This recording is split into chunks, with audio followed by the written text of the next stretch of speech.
I had the best time this weekend exploring the ruins of Hadrian's villa in Tivoli.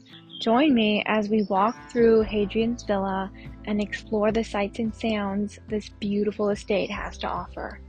We came across this drinking fountain, and although it wasn't much to look at, the water was so cold and so refreshing. The estate was full of unexpected nooks and crannies that absolutely took your breath away, and the longer you looked, the more you saw. Walking through the villa, I imagined the people who used to live there, and I imagined what the villa looked like in its full splendor.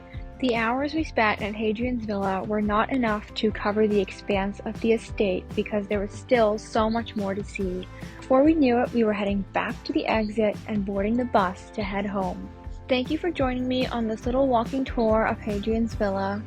I hope the photos and videos, although they don't do justice to the actual experience of standing in these ruins in person, gave you a taste of the majesty of this estate.